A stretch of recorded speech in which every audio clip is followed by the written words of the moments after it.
bill to the House. Jacinda Ardern.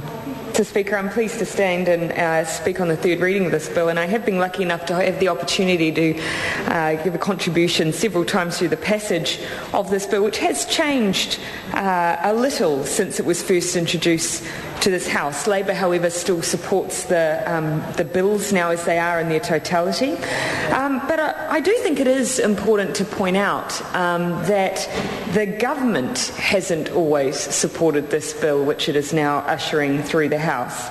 And I noted that my colleague, the Honourable Leanne Dalziel, raised some of her concerns over the minister who has this bill in his charge, the comments that he made in its initial first reading, because I don't believe this House's queries as to his initial feelings about the bill have been satisfied through its passage. So I do want to reflect on some of those comments again, just to point out how I believe that perhaps we may have a case of a bill being taken through by a minister who does not entirely believe in it. It may not, however, be the first time. I think Simon Power is another example of a minister who has taken through bills he also does not entirely believe in.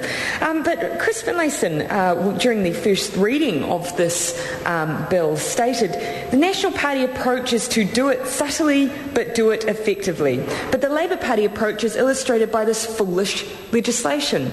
Set up an office, create procedures, appoint a commissioner, and then bring on the inevitable amendment bill that seeks to appoint a deputy commissioner."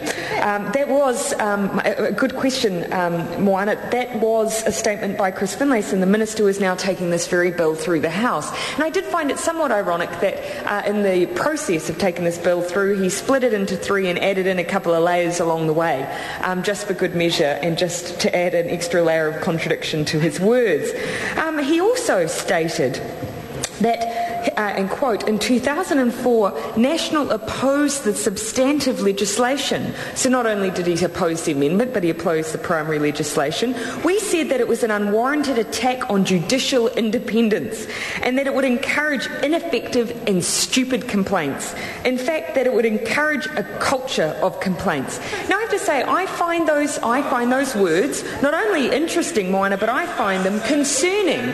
I find them concerning because essentially he's claiming that to have a complaints procedure sit around our judiciary may impact upon their independence, when I personally feel that it adds weight to the trust that the public can have in the judiciary, having a complaints procedure attached to them. But secondly, the idea that having a mechanism for complaints attached to the judiciary may encourage complaints, I find quite puzzling and worrying, because if that logic held, why would we have, for instance, an ombudsman?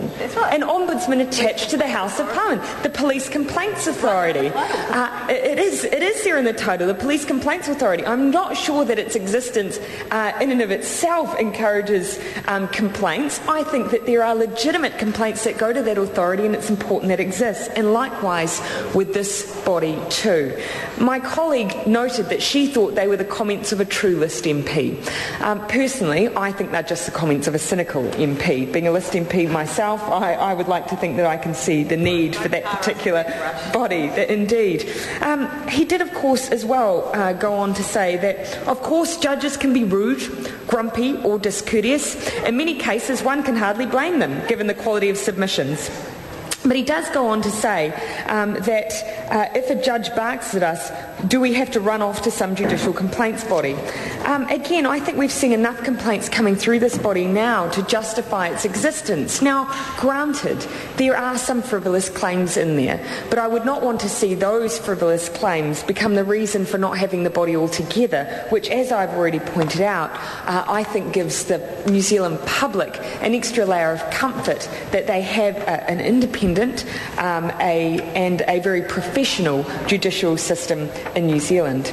I do want to touch on, having highlighted again some of those issues, and if any member of the National Party wished to air on behalf of the Minister the reasons why he no longer holds those views, I would appreciate hearing them.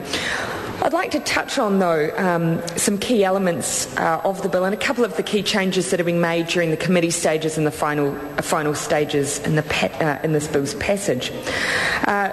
Two provisions in particular under the Judicial Conduct Commissioner and Judicial Conduct Panel Deputy Commissioner and Disposal Complaints Amendment Bill. This part of the bill establishes the new office of the Deputy Judicial Conduct Commissioner. Now, the function of the Deputy Commissioner is to carry out the functions of the Commissioner themselves in relation to complaints during the absence from office or the incapacity of the Commissioner or the vacancy in the office of the Commissioner. We do have had a situation already raised during the debate in this House where it has been necessary for a Deputy Commissioner to be used in the case of a perceived conflict of interest. So I think that we've already have an illustration of the worth that this role could play. Secondly, and I think this is more to do with the expediency of complaints going through the system, the bill gives to the Commissioner a power to take no further action in respect of a complaint if satisfied that further consideration of the complaint would, in all circumstances, be unjustified. I think the numbers that the House has been presented with demonstrate that there probably are ways that we can move through some of those complaints which are based on a judge's ruling as opposed to a judge's conduct. And so I think we've found the balance here, giving that enabling power to a Commissioner to speed through those complaints which may be deemed inappropriate. We've also got a new element to the bill which gives the Commissioner an added option after the preliminary examination to refer the complaint, if substantiated, to the head of bench, and that comes under section 17. And there are a number of consequential amendments that have arisen from that provision, and it's my belief that that is something that was inserted by Chris Finlayson during committee stages. And I do want to highlight it would have been our preference that that element of the bill had been raised or being able to be discussed at Select Committee. That would have been ideal, it would have been helpful, but we do recognise it is in keeping with the expediency element of the bill, and therefore we will support that provision. As I've already stated, we do believe that this one of three split bills now is necessary to enhance public confidence, and we do also believe that it strengthens the Judicial Conduct Commissioner primary objective of ensuring the prompt handling of complaints. It's probably also worthwhile to point out that these provisions are based on the recommendations of the Commissioner themselves in 2005 and 2006 annual reports to Parliament. So it's good to see that we're acting on those recommendations. I want to touch now, though, on the second split bill, which is the District Court Judges Amendment Bill.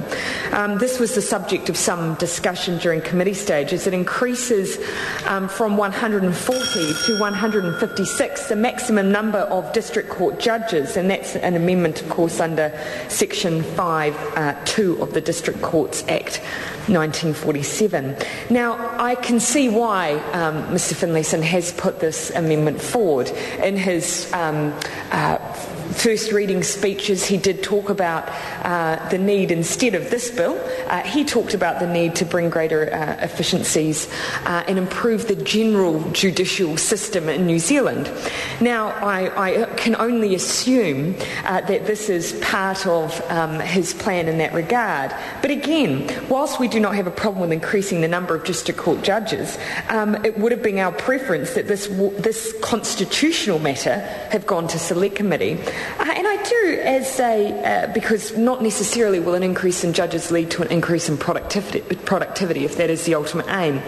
But also I have a wider point that I think that should be made here. A district court judge gets paid about $280,000 per year. And I find it ironic that at a time when the government finds it necessary to make significant cuts to the state sector in a recession, that we stand here and almost unannounced start shuffling through additional court judges at such a weighty cost without pointing out that if these cuts to the state sector, which the government is so sure will enable frontline sector to improve, why are the nurses, why are the nurses so concerned about the government's cuts? Why are the teachers so concerned about the government's cuts? They're not the ones being cut. They have no special interest. They're worried because a nurse can't do their job if they do not have the support to do their job. Teachers cannot do their job without the support to do their job. And unless the government can